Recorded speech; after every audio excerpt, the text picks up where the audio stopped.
এই যে দেখেন ক্লাস 2 বাচ্চাদের পরীক্ষা হচ্ছে। কোনো শিক্ষকরা আছে এখানে? একটা শিক্ষকরা নেই। এই শিক্ষকরা আইছে এখানে পরীক্ষা নেওয়ার জন্য? রাহা, শিক্ষক আসে নাই?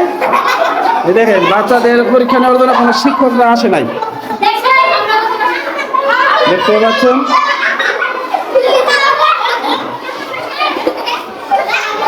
অন্য ক্লাসে দেখাবো আপনাদের ইনশাল্লাহ। এই যে ক্লাসে কোনো শিক্ষক নেই, পরীক্ষা হচ্ছে বাচ্চাদের, কোনো শিক্ষক নেই। এই এখানে কোনো স্যাররা আসছে পরীক্ষা নেওয়ার জন্য?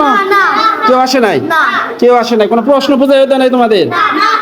এই দেখেন বাচ্চাদের কোনো শিক্ষক এসে বাচ্চাদের কোনোভাবে প্রশ্ন বুঝাই দেয় নাই। এই দেখেন কিভাবে পরীক্ষা নিচ্ছে। আমাদের এই বাংলাদেশের অবস্থা দেখেন, সমাজ ব্যবস্থা কেমন হবে দেশের, এই ছাত্রদের ভবিষ্যৎ কি হবে। আরেকটি ক্লাসে যাব, দেখতে পাচ্ছেন এই যে আরেকটি ক্লাসরুম।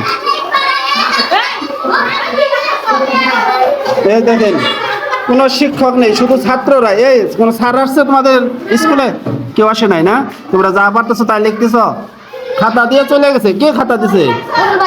এই দেখেন স্কুলের যে দপ্তরি উনি কিন্তু খাতা দিছে, কোনো শিক্ষকরা আসে নাই এই পর্যন্ত ছাত্রছাত্রীদের কাছে। এটা কিন্তু ফাইনাল পরীক্ষা হচ্ছে।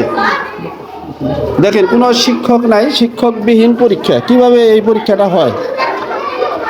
এই যে বাচ্চারা তো রাগ করে আপনার এই যে বই খাতা দিয়ে চলে গেছে। দেখেন কোনো শিক্ষক নাই এখানে। যাই হোক, যারা ভিডিওটি দেখবেন সর্বত্র শেয়ার করে সবার মাঝে ভিডিওটি। সরকারের কাছে আকুল আবেদন জানাচ্ছি, আপনারা দ্রুত এর সমস্যার সমাধান করেন।